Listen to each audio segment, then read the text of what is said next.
it. There she is. We can see her.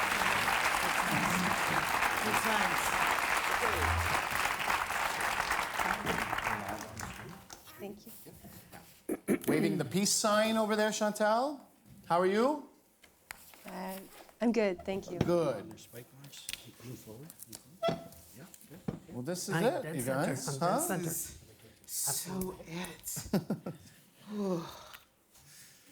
I don't know if that's relief or I don't know if that's relief or competitive fervor. I can't tell what that is. I It's coming out of you right now. mix up 50-50. It's 50-50. All Should right. be relief because both of you have made it to the final day. We say that every day. We say it every And day. today- We're all winners. I think Except for today. There's only one winner. But in general, we're And all a winners. first place loser. As we First learned. place loser. If you ever watch Talladega Nights, you know, the words of wisdom, if you ain't first, you're last. But And, there are that's three not of a good way us. to live. There are Nobody three of remembers who won us. Clay Aiken's year. There are three of us who can be convinced to vote today. Yeah. So if the arguments are new and fresh and they're about the books, the vote can go either way. And we're already I out. agree with that. You don't have to argue with us Absolutely. because we're out. It's about hearing a new argument that's going to really make me want to read either Well, one I'm of glad these I books. decided to start today drunk. Yeah, it is a good idea. It's like, it's the best idea. Yes. It really takes the pressure off. I got some new arguments. We'll never really know if that was a joke or not, but No, we won't. We'll find out when she's holding up the wrong book. yeah, exactly. I'd like to make Cannot a plea confirm for... nor deny. She's holding up her diary. This was a good one. I want to change my answer. I want to read an excerpt. I love that books come in highlighter form now. Ali, Yes. could we check on Chantal's son since we have a minute or two? Yes. Chantal, how do we? How is your son doing, Chantal? You know, we would have hoped that he'd be home from the hospital by now, but unfortunately, it doesn't look like he's ready. So I'm going to get emotional again. I can't really talk about it. Please tell him But that I'm still so happy to be here because I really, believe that there's a higher purpose, and he would want me to be here. Yes, yes. Blasting Yes. glitter-covered candy kisses at him. Measha wanted to add something here. We invoked you last night in Kingston, Chantal. I did a concert. Invoked you because we have a lullaby on our set list. And I dedicated the lullaby to you and your son. And I told them to tell you. I just said generally to the audience, tell Chantal. And I also wore your earrings. Oh, that's so cool. Thank you, Measha. I love the For delay. those of you who don't know, trying to garner the Measha vote. and Chantal exchanged earrings a long time ago. Either they exchanged earrings or Chantal left her earrings at Misha's house and Measha never gave them back. We're not 100% sure how it went It was down. a very sexy night. I'll take these earrings. Like when someone puts the wrong shoes on at the end of the night.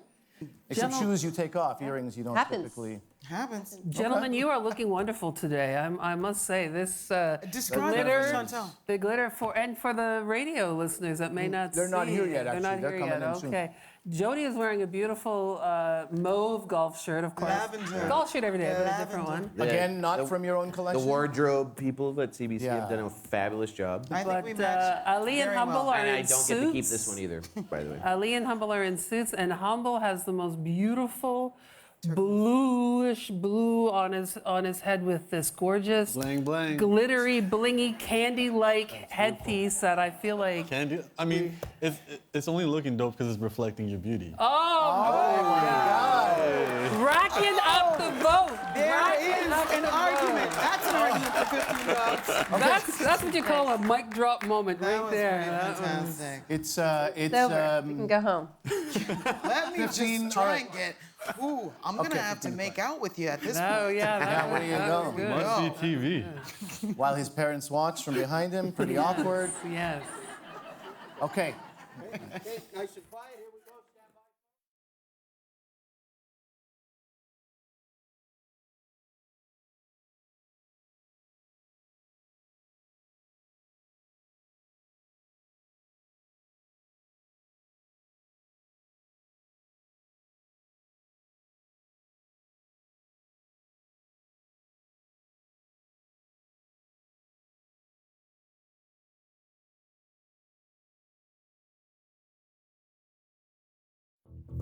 It's our final day here. We started with 5 great books. 3 have been voted off. 2 go head-to-head today. Only 1 can win. Which one will it be? We'll find out soon. I'm Ali Hassan, and this is Canada Reads.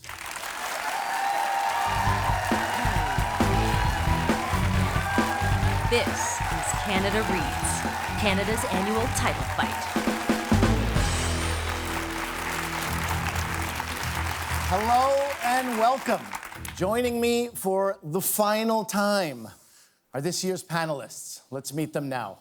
She is a musician and a humanitarian who tirelessly fights for causes that matter to her, including the book that she was defending all week, The Right to Be Cold. She's joining us from Los Angeles. Welcome back, Shantel.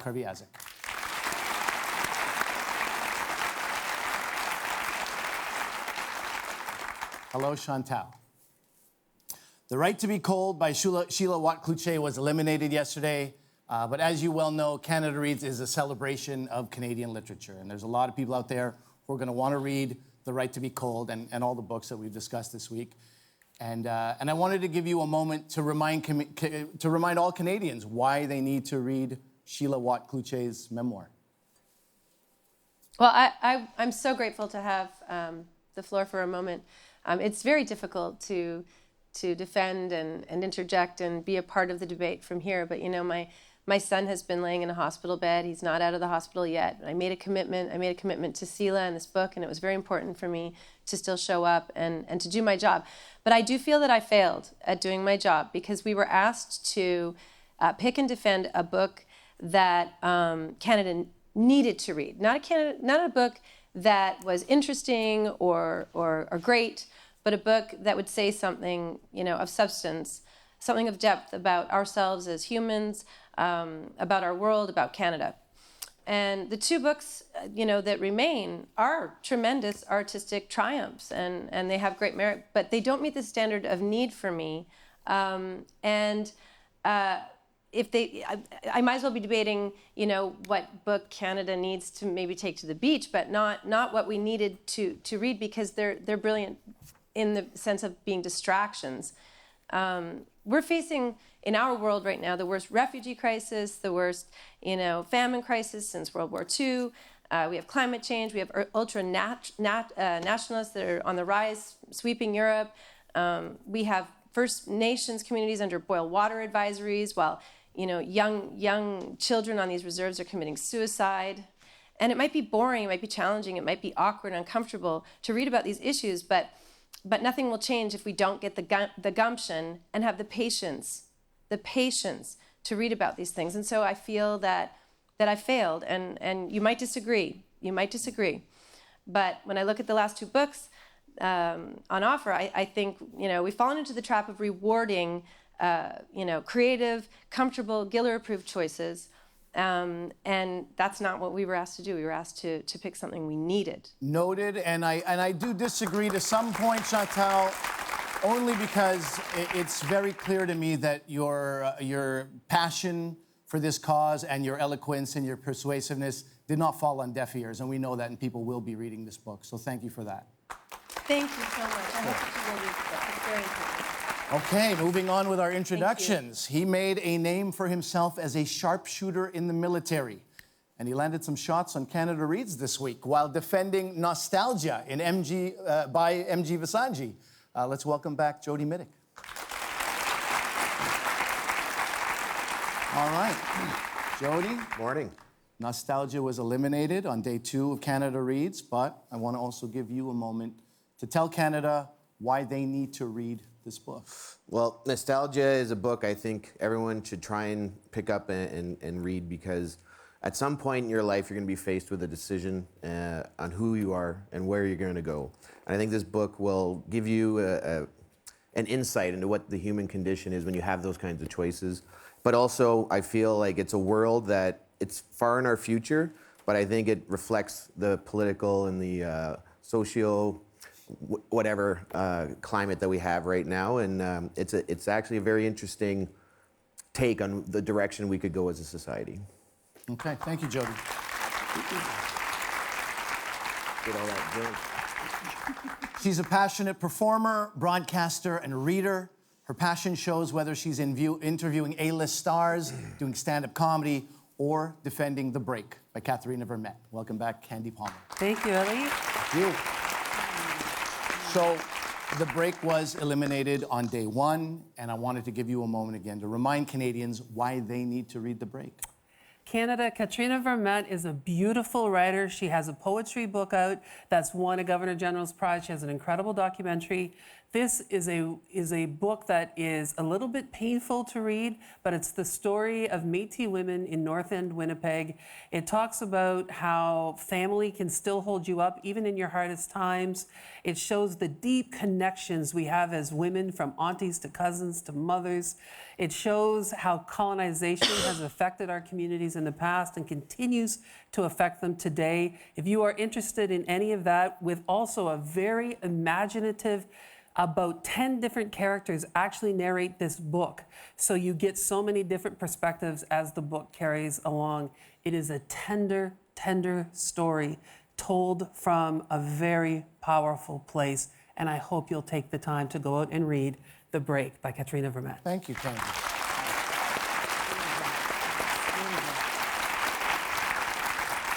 To our last two introductions. She's a fearless performer, both in the Opera House and here in the Canada Reads Ring. She's defending one of our final books in contention, Company Town by Madeline Ashby. Welcome back, Measha Brueggergosman. Hello, Measha. And your final panelist has a way with words. You can hear this in his work as a poet, musician, MC, performance artist, and author. And in his defense of 15 Dogs by André, Alexis. It's the other book still on the table. Welcome back, Humble the Poet. Thank you for having me. All right. Okay, panelists. You all have one more vote to cast. There are two novels left in the ring. It's Company Town, 15 Dogs. Measha, Humble, you have quite the task ahead of you today. You must convince your fellow panelists that the book that you are defending is the one that deserves to win. As one of our followers on Twitter said, it's gods versus machines today. That's an oversimplification, but it's a sexy tweet that I thought I'd repeat. I'm Ali Hassan. This is Canada Reads on CBC Radio 1 and Sirius XM.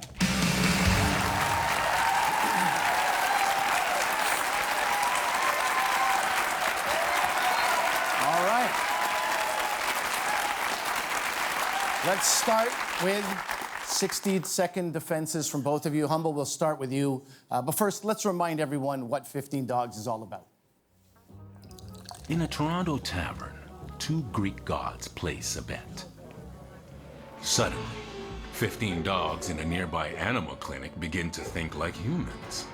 15 Dogs is a look at some essential aspects of what it is to be human. They looked out on Shaw Street and suddenly understood that they were helplessly free, the door to the clinic having closed behind them, the world before them a chaos of noise and odor, whose meaning now mattered to them as it had never mattered before.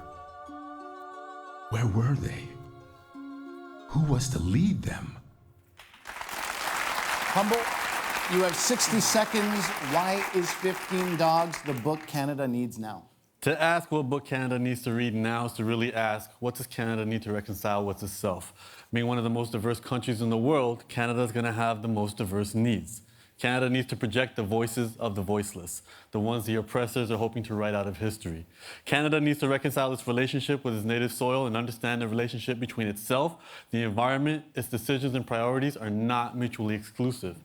Canada needs to understand that it's okay to start over if we spend years in the wrong direction. It's not too late to make things right. Canada needs to remember that we don't tolerate our differences, we celebrate them. Canada needs to recognize that there's a major conflict going on between those who explore our potential future versus those who rely on fear to maintain a status quo and feel the ways of the past are best to keep moving forward. Make America great again. There are some of these important themes that have been brought forth by all of the books in the debate this year. And all of these themes are also explored in 15 Dogs in such a way that it gives us room to breathe and allows us to forgive ourselves for these struggles. Okay. Thank you, Humble. Measha? Humble, you sounded like you were talking about the right to be cold. I was. Isn't that might be a clever strategy on his part, actually? I was. And the spirit of the right to be cold also exists in 15 Dogs. And actually, as we move on, this is a thing we're going to be doing today. You are going to be showing these three panelists, these free agents, what causes they really, I want Measha's vote too. Okay, we'll see what happens there. That's ambitious. He's going to win it. All right, let's move on. Measha, for company town. before you make your case, let's remind everyone what Company Town is all about. A giant rig squats off the coast of what used to be called Newfoundland. The oil has run out. It's a town fueled by one family's greed. Women are dying. Company Town is a murder mystery set on an oil rig off the coast of Newfoundland in the future. It was odd, seeing herself the way augmented people saw her. There was the stop staring version, the thermal version, the eye contact filter. Hua's face didn't show up in that filter. She was just a dark, empty blur, like a shadow, like a ghost. It's about a woman who protects a boy who is receiving death threats from the future. All right, Measha, 1 minute is on the clock. Why is Company Town the book that Canada needs now? I thought I would give Tamara Taylor a chance to do an opening statement, so she sent me one, and these are the words of Tamara Taylor, who was originally meant to champion Company Town. The reason why I chose to champion this book is the same reason I love great movies. If a story is told effectively, it has the ability to educate as well as entertain. Madeline writes in Technicolor, which sets the stage for a suspenseful adventure in a future I felt like I could see, touch, smell, and taste. This book not only puts a new spin on old themes, it does so in a sharp, thrilling, prophetically imaginative way. Unionized sex workers, tackling beauty myths, addressing climate change, and defining a woman's worth. And it's all told through the lens of a half-breed pariah who discovers through the course of the story that the flaws she was born with, that she couldn't fix due to circumstance, are ultimately the things that make her unstoppable. A true reminder that even in our authenticity and otherness seem isolating, courage, etc., etc. Okay, etc. is a nice way to end that. Taylor, for your words. Thank you, Measha. Okay, panelists, we're going to keep it moving today. It's time to debate. Let's do this.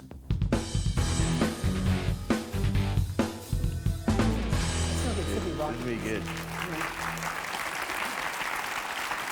Okay, Humble, we're going to go to you first. In your opening argument, Humble said that we need to project the voices of the voiceless. Now, how does 15 Dogs do this? Humble, you answer that first, and we'll go around and... 15 Dogs, because there's so many characters, there's so many dynamic relationships.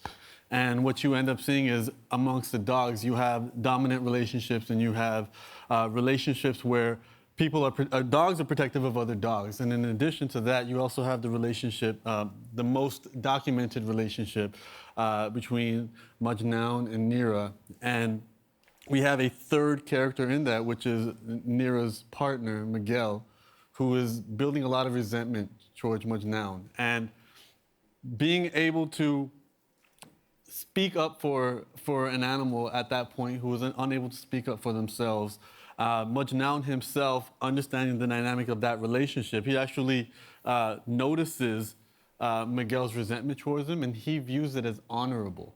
And I feel like that's been a theme throughout the book, is showing us qualities of human beings that we have: jealousy, resentment, violence, frustration, and letting us forgive ourselves for having these, because these are a part of our nature. And the second that we can stop shaming and guilting ourselves for these, we can start having an honest discussion with ourselves about them and use that energy in a productive manner. Okay, now, Candy, before we started this broadcast, you had told me that you are open to hearing both sides and ready to be convinced.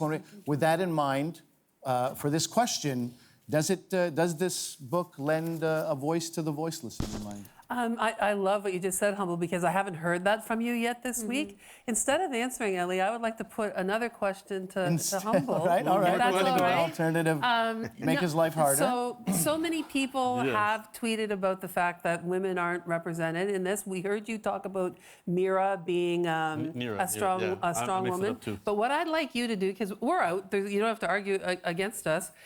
What I'd like you to do is, if you accept that that might be something in the book, why should we all still read it anyway? So to give you an example. That's coming. That's coming later in the debate. We have that. He's going to be doing exactly that. I don't want to spoil the surprise. Oh, you have a surprise ready. He's got tricks up his sleeve, I guess. Okay. Chantal, I mean, you said that this book reminds you, not the book, but his pitch, Humble's pitch, reminds you of The Right to Be Cold.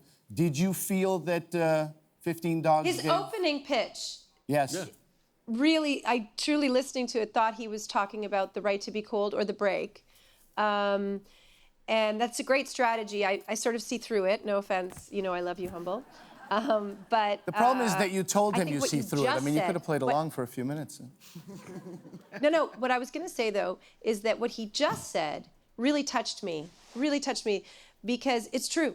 You're absolutely right. We are exposed in our humanness in 15 Dogs. And I have to give you all the power to you for reminding me of that, because I felt those feelings when I read the book. And I think you're right, Humble. As soon as I'm always telling people, can you slow down and forgive yourself first? Because that's where so much rage, so much reaction, so much triggering tends to be rooted from as humans, and that's part of our evolution, our self-realization, if you will, is to get to that point. So I think that was a really great thing to bring up, and I thank you for it. Okay, I want to give Measha the floor. And Measha, in your opening argument, you said that Company Town educates as well as entertains. Yeah. Now, Jody, how does Company Town? Well, actually, Measha, you're going to respond to her. Measha, how does Company Town do this exactly? Educate. As well as entertain. Well, I think it's important to recognize that sometimes science fiction can be a very persuasive way of getting people from all walks of life, young and old, to talk about the issues of Company Town, to talk about the issues of climate change. Company Town takes place in a world where the oil bubble has already popped and alternative energy is replacing it. The image of the future oil rig makes Company Town the symbol of what Canada could become if it doesn't fight for its collective soul. So in doing that, I think we have also the image of Newfoundland, which can't be disregarded because it went from feast to famine so dramatically. And here we are with an author who cares enough about the future of Newfoundland to set a book in the future of Newfoundland so that we can conceive of what we could be doing in a cautionary tale to stem the curve of climate change. Okay, Jody, what are your thoughts on that? I'm not sure about the education side. I find the fun thing about sci-fi is that it tends to make you think bigger. You know, as soon as she started talking about, you know, the images of Company Town and what it represents, for whatever reason in my head, I pictured Kirk going, you know, Enterprises Kirk, right? Sure, with sure, the flip, sure. the Beam flip, me up, the flip Scotty. communicator. Yeah. And one of the first popular cell phones was that flip Motorola that everybody wanted, right? And the designers said, we got that from Star Trek. And there's all these other technologies that are being developed based on the imagination of authors and writers that have come before us. So I think, you know, what maybe less about education, but more about making you think about what the possible future is. The thing is that all of the technologies that Madeline Ashby puts in Company Town actually exist right now in their infancy. So she's talking about a near future. All of these issues actually currently exist, and in her degree as a future consultant, she hypothesizes and cautions companies about where their technology could potentially take us as her job. So in writing Company Town, she is hypothesizing on her own life's work, not unlike Sheila Watt-Cloutier. Okay. Shantel, what would you say about that? No, I can't agree with that because Sela's book is the truth. So again, this imaginative thing, I like what you said about, hey, if we don't envision what the future will look like, we'll be screwed. Like we need to start to do that. But in Sela's book, she is talking about the actual reality right now and envisioning a positive future based on us truly being educated about the past and what Inuit culture can offer to fix our problems. So I don't know. I have to kind of lean back on the truth in this one. Okay, Measha, you can respond to that. On the front where the technologies that included in Company Town exist right now, and she's not making these things up for the most part. It's just that she's theorizing on where we could end up. But I think that there is a real connection to the present. Is all I'm saying. All right, guys, that is it for this round. All right.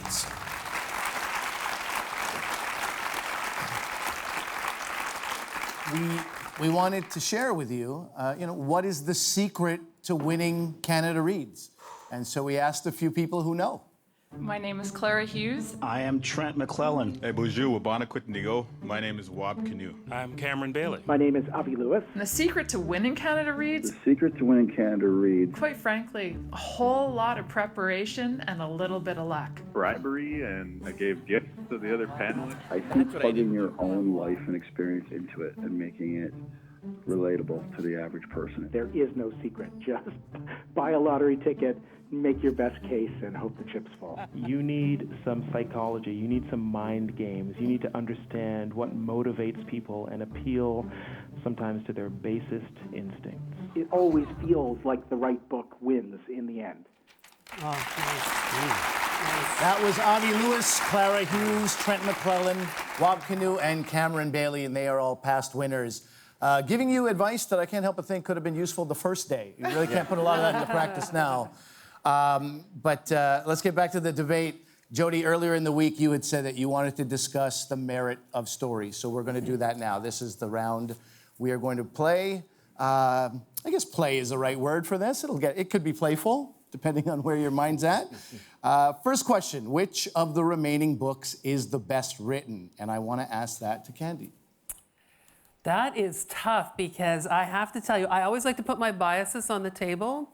And Canada Reads got us all together, the authors and the panelists, a month and a half ago. And I have to say that both Madeline and André and I kind of had like this meeting of the minds, and they had to keep breaking us up because we got into these big conversations. So I love both of where their minds are at, and I love the writing.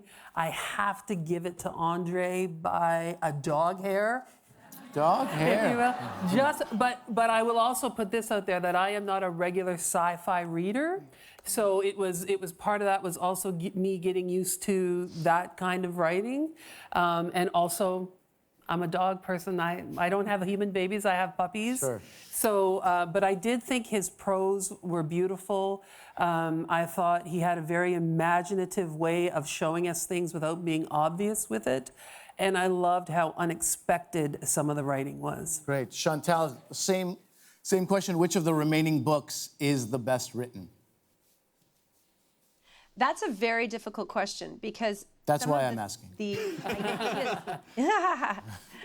I almost, I'm not a very good win, lose, better than, less than. I would like to say that both of the books are phenomenally written. One, the ideas that pour out in Company Town are so vivid and imaginative, and it's so entertaining, and it continued to surprise me. It was almost like a stream of consciousness schmorg. It was amazing. But in 15 Dogs, I found that there was a flow of simplicity, and it was very fluid, and it was just like such a pleasant, in terms of the writing. Not always the content, but the writing itself. I felt that it flowed. It wasn't obstructive. It wasn't obstructed by, a new, sort of wrench from sentence to sentence. It might surprise you to know that Humble is nodding his head in agreement right now. Jody, I want to ask you. They were both fantastically written. Okay, Jody, What matters more to you as a reader, great writing or a compelling plot? If it's not well written, I can't keep trying to get into it. You know, like some books, you'll open them up, and some writers have this way of like giving their characters voice that you kind of got to figure out how, you know, what part is the sentences I'm talking and what are they thinking and things, and that just bugs me. It kind of throws me off. So I need the words. It's kind of like watching video with bad sound. You know what I mean? You can't do it. And so it's the same for me with writing. I need the writing to be concise, that I can get into the plot. Do you ever find, sorry, can I just ask, do you ever find to any of you that if you have good writing in one book, though, that can hold the book up, and a good story in the other? Because I have to tell you, you asked me where I thought the best writing was. I did think the best writing, entertainment-wise in terms of a story, I thought it was Company Town. So I think both of those things can make me enjoy a book. Right. Now, when you get them both in one. Exactly. That That's is perfect, Candy. That's Measha, I want to ask you, have great a writing or a compelling literary plot? What is your take on that? Well, I think a compelling plot hangs on great writing, and I think you're looking for something that's going to both advance the story and give you a nice turn of phrase along the way. Because the cleverness of the journey and the things you see and the sights along the way, because all that matters for those of us who maybe are image people, I'm a plot imagist, so I want the most succinct language to get me to where I need to go. Which is, you know, why I respond to something like Company Town, because it's pretty perfunctory, but the precision of that language is a really important skill. I just learned a new word. Perfunctory? Yes, hey, learning, always learning. Wow. Shantel, I'm going to ask you another question that's probably going to be as unsatisfying to you as the other one I asked you, because it's a tough one. Which book had the most satisfying ending?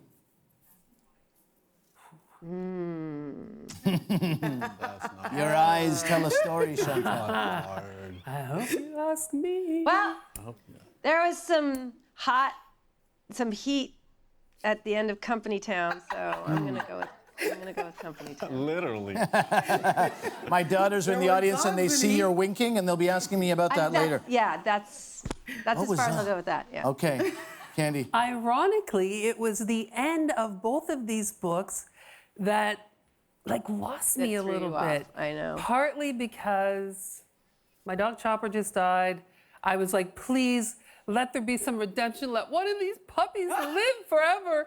And it didn't happen, and that kind of saddened me. And the one thing at the end of Company Town, because anybody who's ever heard me speak publicly, I say all the time at the end of his speech, other than one love, it's please don't drink and drive and wear a condom every time. And the unprotected sex at the end, because any time that unprotected sex is put out there, I really push back against that. So for me, they were tied in terms of both of the endings. So that's good for you guys. Measha and Humble, you keep that in mind for a future round. That's how you have to get Candy. That's where you have to convince her. But that is it for this round.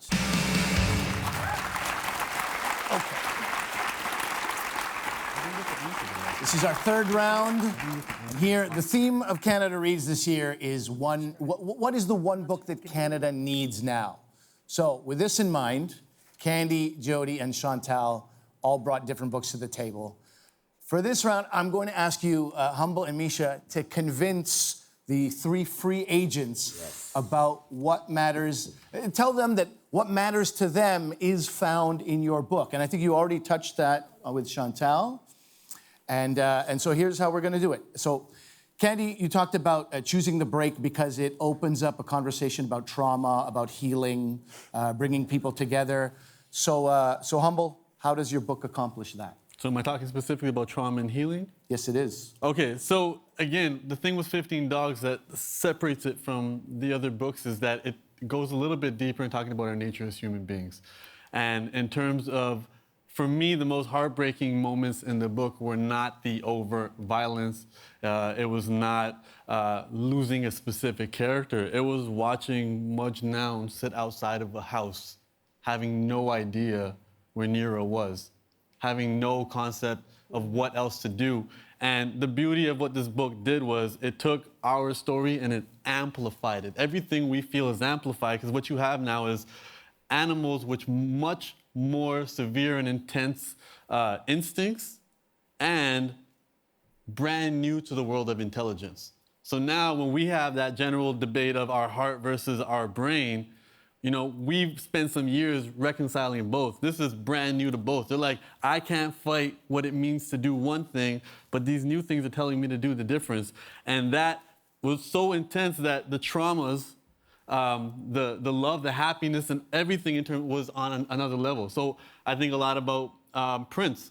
Right before he was about to die, he was in insufferable pain, physically, but as well as emotionally, thinking that the language that he finally developed would never be heard again.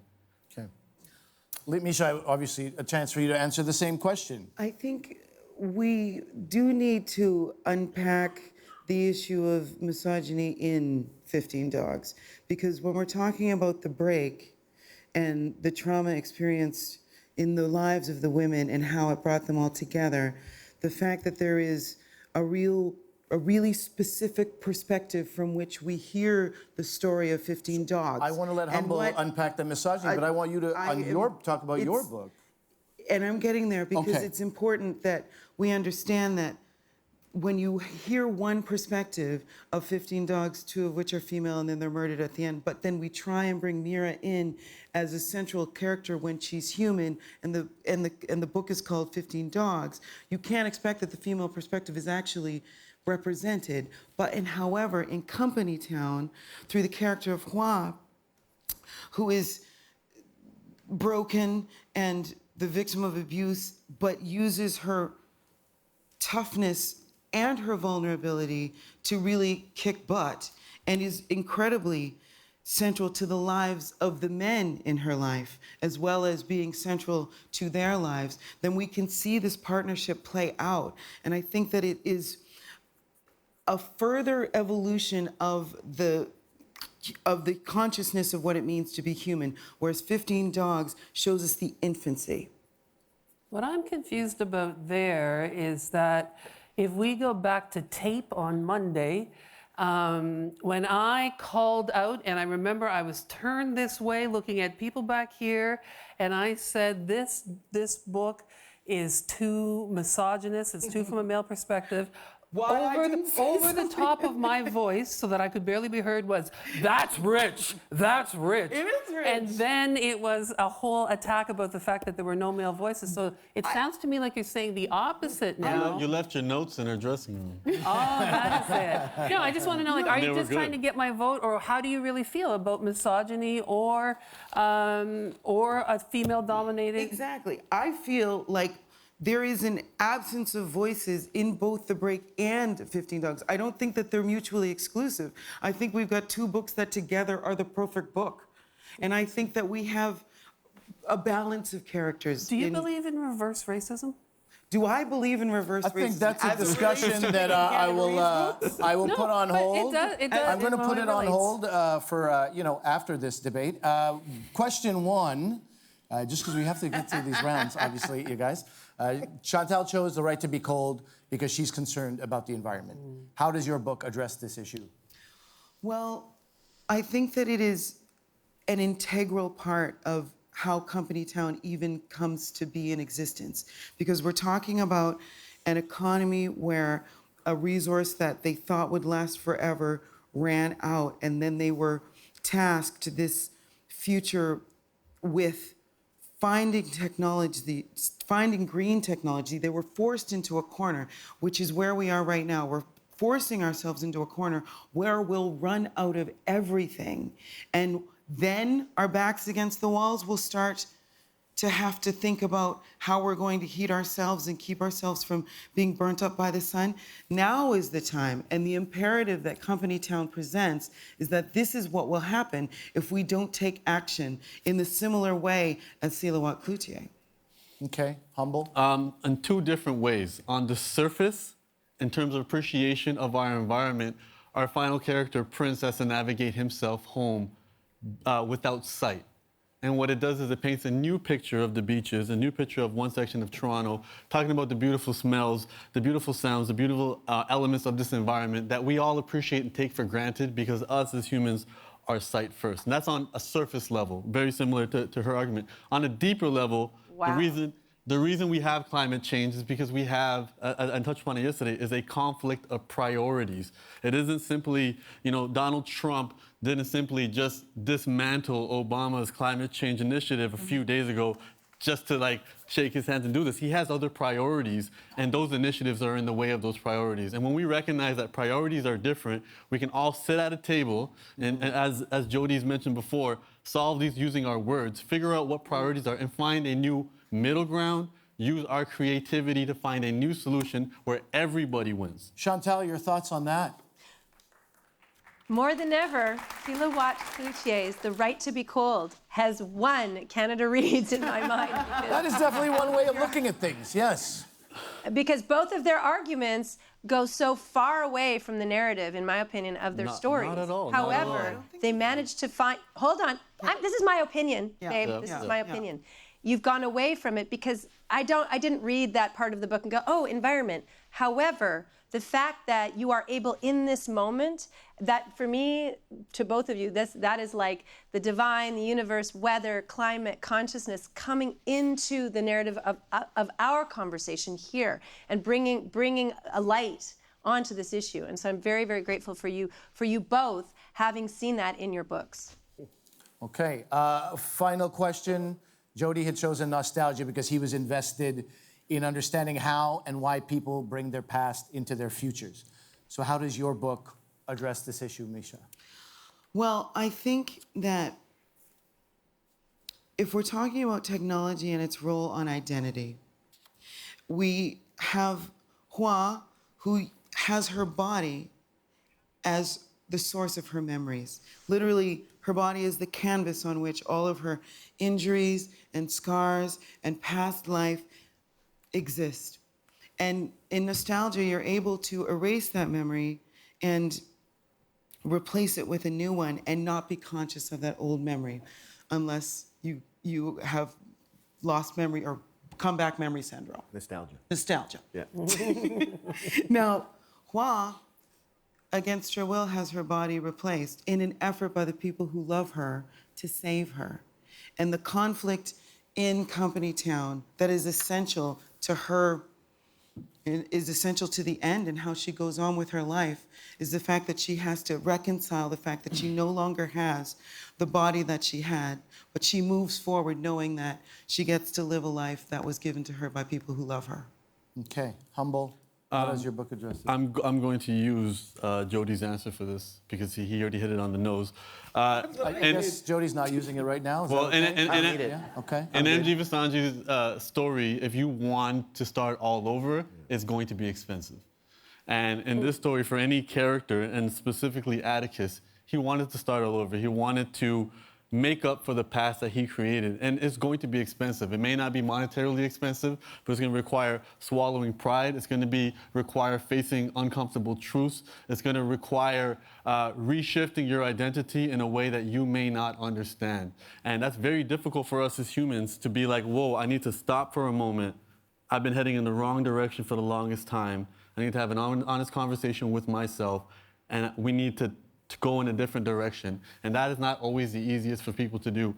And I think what this book does is not only does it show a character struggling with that, it also shows us that, cut yourself some slack. It's okay. It'll take time. I had a friend yesterday dealing with a heartbreak, and I said, listen, you're going to be strong today. You may wake up tomorrow and you want to relapse. That's okay. Nobody's here to make you feel bad. We're going to work our way through this over time. Okay, Jody, can I have you respond to that? To what either, Jody just looked at me like, where are we right now? It's Canada Reads and it's 2017. And I don't know how to bring you up to speed. Respond in what way, though? Well, I mean, he was quoting your book. Yeah. And do you feel like he quoted it fairly? And also the fact that he brought up the Atticus story. Yeah, Atticus is a good point because he realized his mistakes. He realized, we used to be dogs. And then I forget which character came back to the pack, and it was like the dogs were acting like what they thought dogs would be like because they'd forgotten what real dogs are like, And so they're trying to rediscover what they had lost because they realized that their past was influencing their future in a way. Right. And I think that, and then, the first thing that jumped in my mind about Company Town was, Well, people from the future are actually influencing the past in how they're going after the characters. So there's always, history is just a repeat of itself.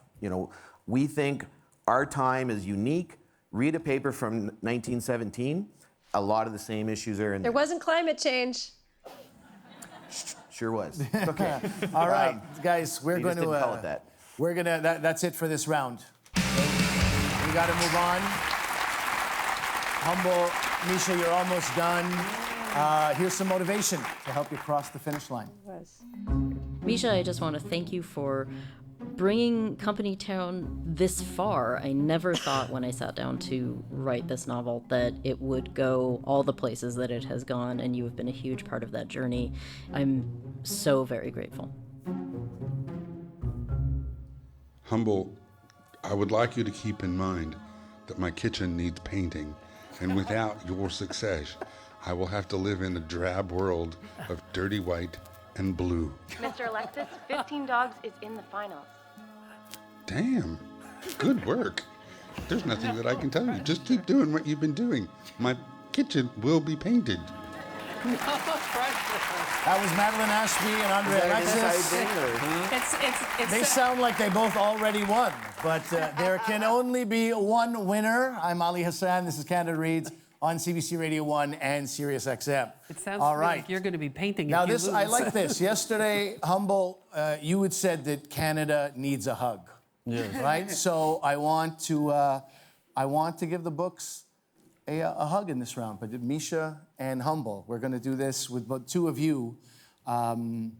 You're going to say something nice about each other's books. Aww. You started this. This is your fault, Humble. So it is your opportunity now to say something nice about Company Town. What I enjoy about Company Town is the setting. For anyone to create a futuristic setting, it requires them to notice patterns in our society and try to figure out where we're headed with those patterns. This isn't simply like flying cars and video phones. It's where do I see us head, and let me build a world around it. And reading that, and seeing the descriptions of the way people are living, seeing the descriptions of the economic differences, I'm like, this, it doesn't seem over the top. It's pretty cool, and I really like that about the book. Great. Measha, what did you love about 15 Dogs?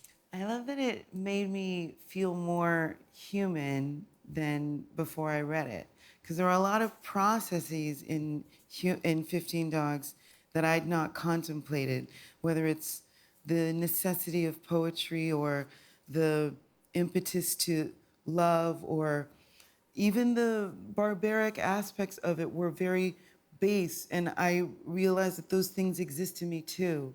And I think there's a humanity that is shown to somebody who isn't a dog person, but I see how perfect of an image it is for humanity in general.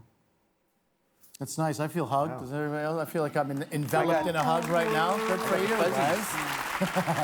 Jody, fuzzy inside. All right, that's it for debate for Canada Reads 2017. That's it. Good work. That is it for debate. I was surprised. I thought I was getting an answer. We didn't get to go at each other either. No, Well, an answer to that question. you've heard a lot of stuff come at you, and I don't know if you're going to be able to fit this. Yeah, we didn't really get to I comment thought on this was each going other. to be a fun day. Did you guys want to? That was going to be the fun part. I had notes about, Oh, we're going to save that for the web audience, I guess. You gotta pay to play. So many things. Interesting. Humble and Measha, it all comes down to this. Oh, shoot. Yeah, you have 30 seconds each to make your final case for why your book should win. This is a final plea. So, Humble, you're going to go first. I'm giving you one last chance to convince your fellow panelists why 15 Dogs should win Canada Reads. In addition to all the themes I've talked about, one of the essential themes in the plot is happiness. Can any of these dogs die happy? And spoiler alert, the final dog, the poet, Prince, does die happy, but he doesn't die happy because of his circumstances. He dies happy because of a change in his mindset. And everybody in this room can understand the recipe to happiness is not what happens to you, it's how you deal with what happens to you. And if a sick, old, blind dog, seconds away from dying, can change his perspective and find his heaven right before he goes, then all of us can do the same thing. And that's the redeeming quality of this book.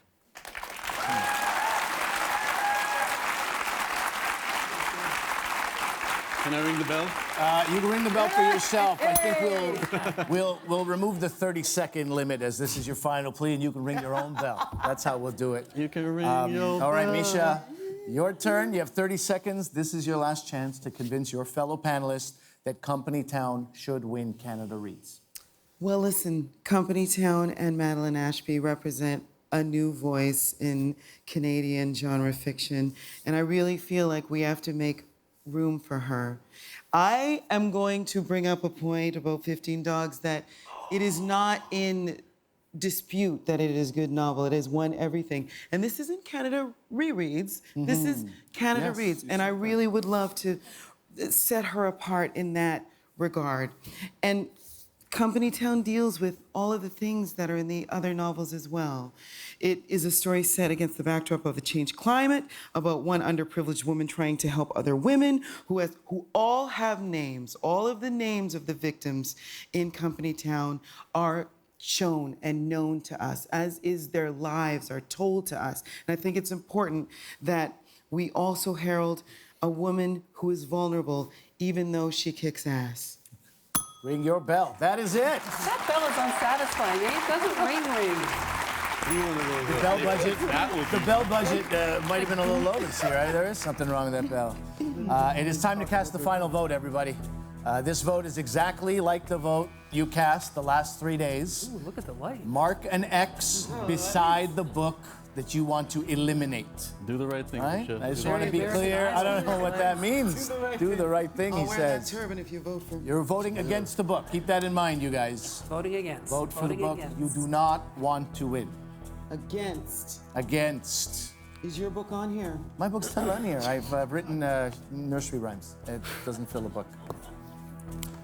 All right, so this is the company that the winner will join. You know, over the last 15 years of CBC's Battle of the Books, there have been some great titles. Books such as In the Skin of a Lion by Michael Ondaatje. That was the first ever winner back in 2002. A Complicated Kindness by Miriam Tays. Lullabies for Little Criminals by Heather O'Neill. The Book of Negroes by Lawrence Hill. And many of you will know that Lawrence Hill was the only author to win twice. His novel, The Illegal, won last year also. Best Laid Plans by Terry Follis. The Last Crossing by Guy Vanderhaeg. February by Lisa Moore. Something Fierce by Carmen Aguirre. Rue by Kim Thuy. Kim Thuy. And that's good company. Which one of these novels will join that company? Who is going to be our next Canada Reads winner? Is it going to be Company Town by Madeline Ashby, or is it going to be 15 Dogs by André Alexis? You both feel like... Please, as you name those winners, I'm realizing how long I have been reading all the Canada Reads And have you read them all? Yeah. Yes. That is fantastic. You know, a friend of mine told me once, fan. the advice that I got from a friend was like, look, if you read one book for the rest of your life, for one a month, that's still only 12 books a year. That's not a lot of books if you consider how many books are out there. So I got into high gear. I read need it this year? Take a minute, because today is one of the wisest and most kindest people in my life. My brother turns 50 today. Happy birthday, Neville Gosman. Happy birthday. All right. Can you touch your earpiece and confirm that the winner also gets to keep the table? We'll find that out. That's not going to be in my If you have earpiece. us That's over. something you negotiate later. All right, I have the ballots. Here's how it's going. Humble the Poet. How did you vote? It was very tricky for 2 reasons. Yes, tell us. I wanted to vote from my heart. Also, for some reason, I'm having trouble reading the card. But I voted for Company Town. Against Company Town. Okay, one vote against Company Town. Yes. Measha Brueggergosman. This is going to be stunning as well, I'm sure. How did you vote? Now hold your breath. Yes. But I voted for 15 Dogs. All right, another vote against 15 Dogs. Shantel Kreviazik, tell us how you voted. I voted against Company Town. I just loved, 15 Dogs more. I enjoyed it personally more, the writing style. And it's always been that way for me. And today I felt that Humble's debating approach was truly awesome. Interesting that he tried to trick you and you said, I see what you're doing, and you still voted for it. Well, that's good. Okay. Jody Minnick, how did you vote? I voted to eliminate Company Town. Okay.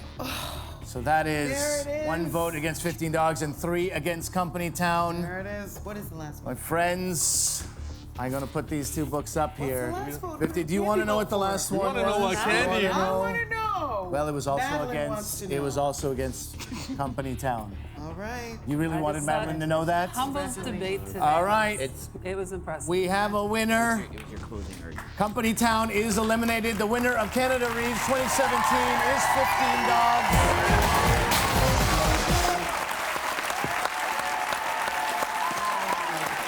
All right, congratulations, Humble. How are you feeling about that? Wonderful. Yeah? And in the end, the poet died happy. Okay. Although my question didn't get answered, really great original arguments today, things I hadn't heard yet in the week. That's what gave me the edge. It was just a lot of really new points today we hadn't heard. My question was still not answered in the after show. In the after show, yes, yes. I really thought it would be. I really thought it would be. I mean, we have a minute if we think we can do it in a minute. If you think you're... Just tell all the women out there why they should still read it. You know what? So one of the themes was conventional hierarchy. And the thing is, with dogs, their hierarchy does not depend on gender. It depends on other qualities. So if there's a female dog and she's much larger than all the other male dogs, she's going to be in charge. There's different qualities that create their hierarchy. If only I had that in human life. I'd be the babe in charge. However, we are headed in that direction. We're headed there. Slowly but surely. Better off, we're better now than we were 700 years ago. A nice little surprise for you here, Humble. We have André Alexis on the phone. Oh, nice. André? He's so lovely. Yep. Hi. Hey, we have some news for you. Has anyone told you what's been happening in Canada Reads? Oh, yeah, my publicist is bouncing off the wall. Okay, so that's a good sign. I'm a horrible painter. Congratulations to you. How do you feel about this? Was there room in your cupboard for another award? That's the... Exactly. I'm thrilled, but you know what? I'm mostly thrilled because I think Humble is incredible. I haven't been listening to the show, but for me, I've heard all his arguments and whatnot in secondhand, and I just thought he had the hardest sell in some ways because it's a book that everybody does kind of know and has been rewarded, and I just think he's amazing. Well, thank you very much, André.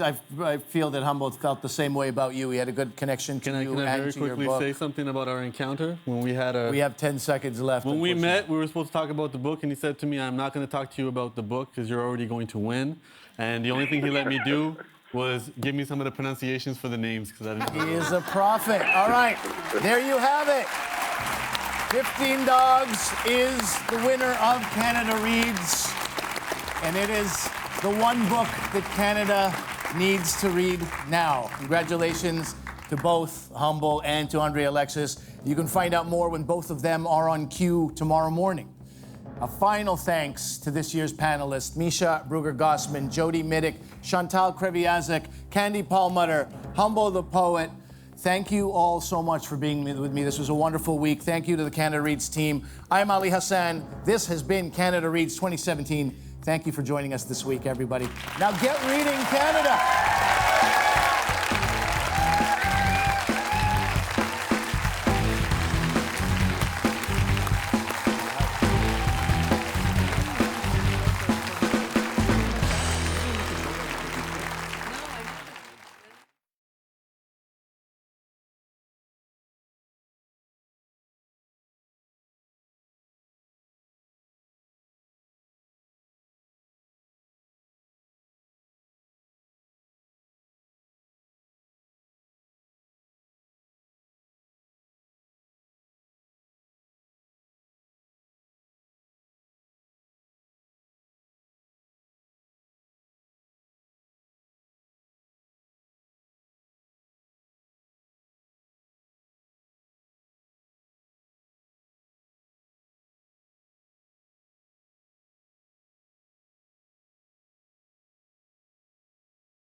Okay, so we'll take some audience applause at the end. Here we go in 5, 4, 3, 2.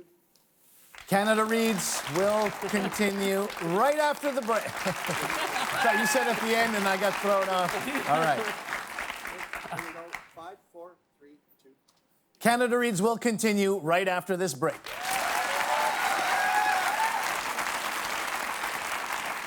Okay, we'll start with applause here and then come to Ali. 3, 2, 1, applause, applause.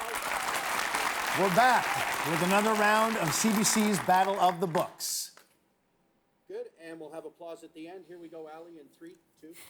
More debates coming right up after this break.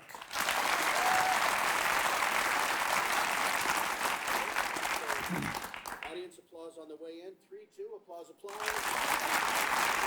We're back with more of Canada Reads. Okay, and applause at the end. Here we go with Ali in 3, 2. Canada Reads will return. Stay tuned.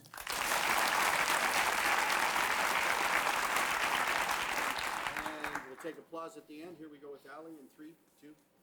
When we come back, one book will be eliminated. Don't go away.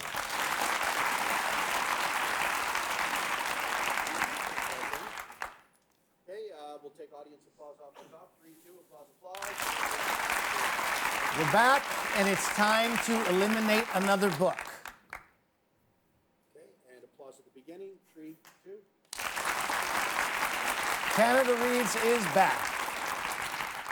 My voice went to a weird place. Okay, let's come on in, Bronwyn. We'll do our little draw here. This will go to Humble. No, Measha. Sorry, No. Measha. Right. Did you ever? You didn't. No, of And course nor not. should That's you. why You you got won, something, yes. buddy. You got to win. Nor does he have to paint Andre's kitchen now. 7981125. Yay. Best reaction yet. Best reaction yet. No faking I there. love it. They don't even tell them what the prize is. It's just like, oh, I won. I'm the same Yeah, way. If I'm a absolutely. Okay, so everybody, Love you. as I mentioned at the top, now's the chance for you guys to ask questions of any of the panelists, of anything you want to know of the authors that panelists might be able to answer, or about the books themselves. So we have a question over here. We'll be right there. Oh, okay, sorry, you were already going there. Right up here. Welcome to our studio audience again. Thanks for sticking through, our live stream web audience. I'm just wondering how being on Canada Reads has changed your reading and what you're all going to read next. Ooh, question. I can tell you that what I am going to read next is Richard Wagamese Embers.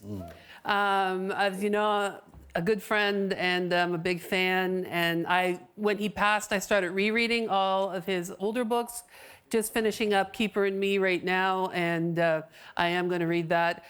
This won't change my reading all that much because, as you know, you and I spoke on the Candy Palmer show this summer. I have read all 5 of the nominated books for every year for as long as I can remember.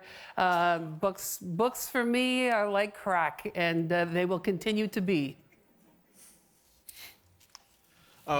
For me, this was like the most exciting part of this was I was able to pencil into my schedule reading a book and not feel guilty because it counted as work. And every time I started reading, it was like, wow, I should be doing this much more often. And now I've got it into my calendar regularly. And the next book I am reading is my great friend Lily Singh's Baus. Yes. That just dropped on the 28th. That's on my Looking TBR forward to too. that, Yeah. Measha. Okay, this might sound slightly mic-droppy moment, but I'm reading the second edit of my book, which comes out in the fall. Yeah, you and have to so do I that, have to though, do I that, or I don't get the next installation of my payment. Well, if one thing Jody has impressed upon us is that editors are very important. Very right? important. They really help shape the book that I work. wrote was not good. Yeah. My editor made it good. Okay. What are you reading next to that question? Just before we go to Shantel?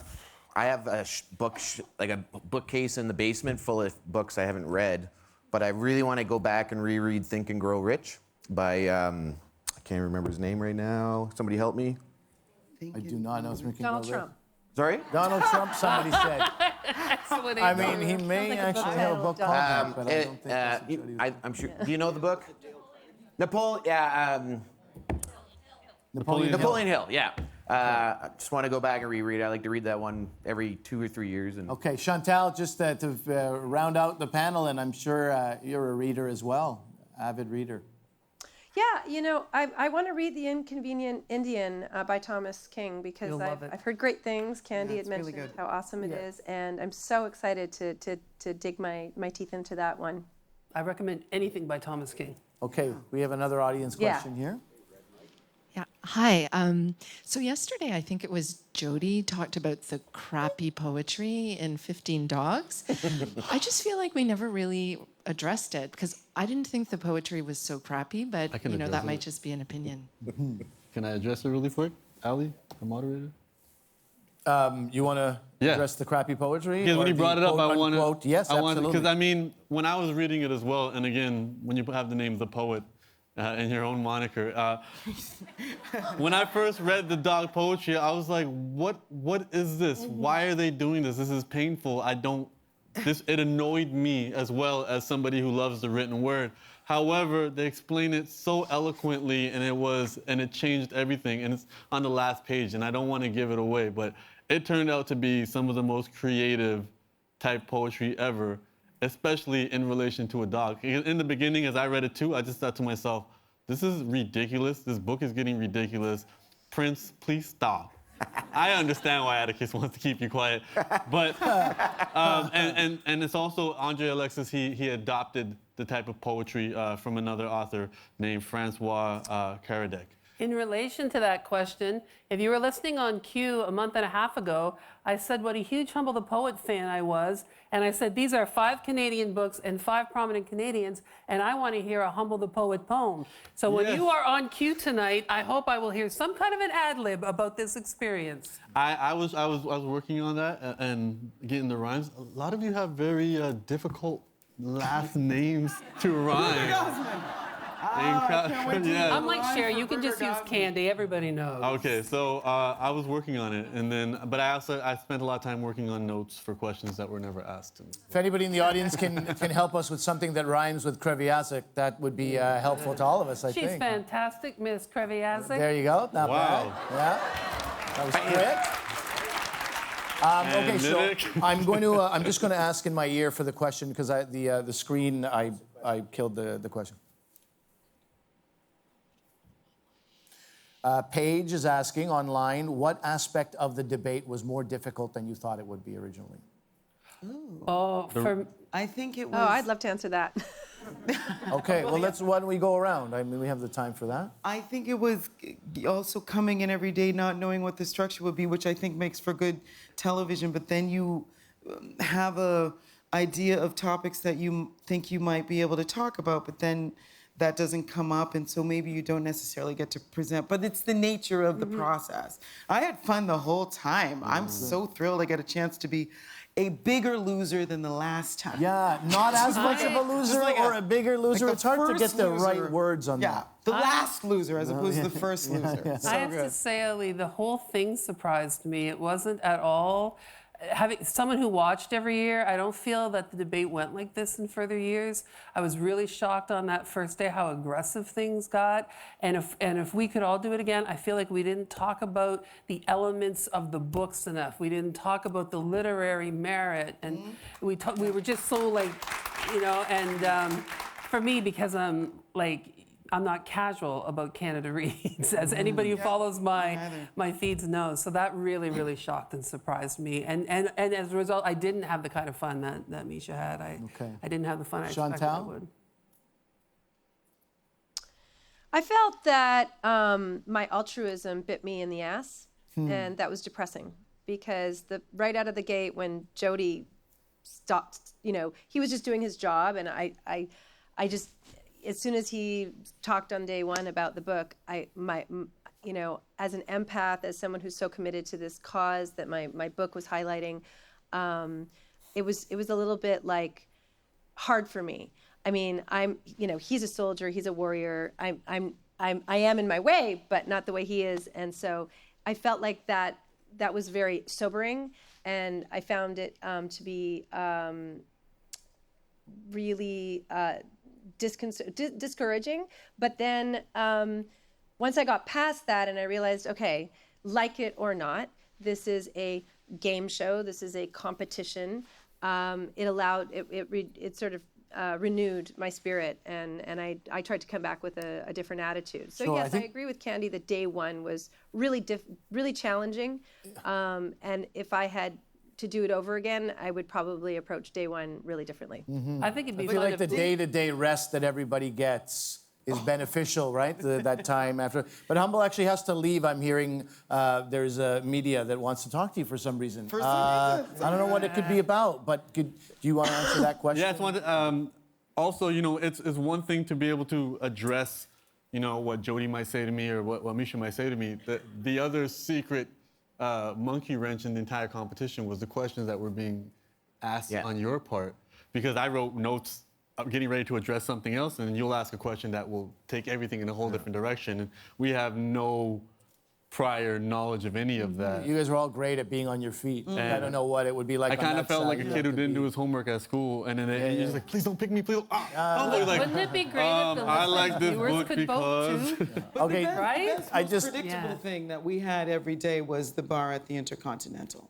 Yes. It could depend on that. I was not But there. you had a bar at home. I was The not. bar, I think, is the key. The key is the bar. I don't mix drinking and books. I'm just saying. What? Okay, we're going to let Humble go. I wanted Jody to answer that question. What did you think was tougher about this than you thought it would be? Let's say my goodbyes. Thank you so much. The pleasure was all mine. Congratulations, Humble. Humble, I turned 50 in a year and a half. I'll wait for that poem then. You know what? Call me. I owe you an interview, a hangout, whatever you want. And a happy We're gonna do birthday, it. turning Such a 50. pleasure. Yeah, buddy. And can I just say one thing? I even got a message from my cousin yesterday that said, Jody's got a temper. And I said, I don't see where you guys see this. He has a low voice, big muscles, and tattoos, but he is one of the smartest, sweetest guys I've ever met. I seriously mean that. Appreciate that. I don't know what people see, but I'm gonna let you guys know. So, enjoy. Congratulations. Mom, Dad, everybody.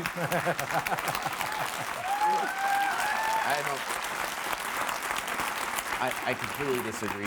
I will. Anyway. You disagree with what Humble You ruined his rep, man. It's interesting because Chantel's answer is mine, but in reverse. I was taken aback by how personally you guys took the fact that we're here to debate books and win a contest, and I was just because I debate in politics, and so you come in with strategy and you have points that you want to argue, and I just came in to have fun and debate, and thought the best debater would win, and I was just I had a hard time processing being personally attacked for doing what I came here to do.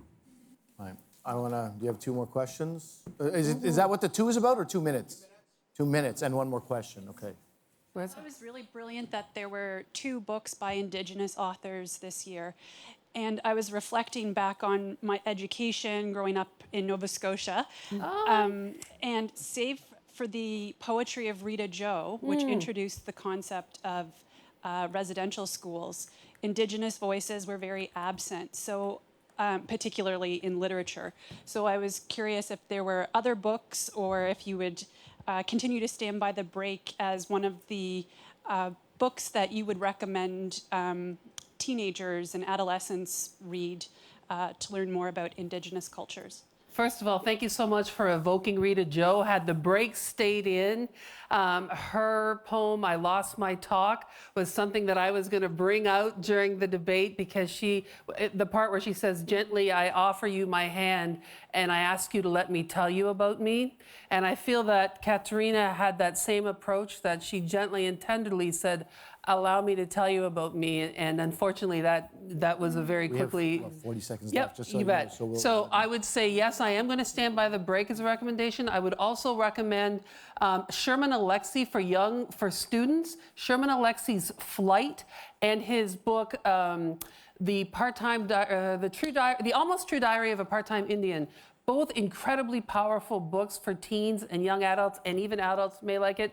Drew Hayden Taylor's newest collection of short stories is very sci-fi oriented. It's called Take Us to Your Chief. Again, excellent reads, and a great Canadian as well. Okay. Thank you for that question. We got to wrap. Thank you very much. Shantel, thank you so much. I know this was difficult for you, both personally and from the vantage point. I can't imagine what this was like all week, but you...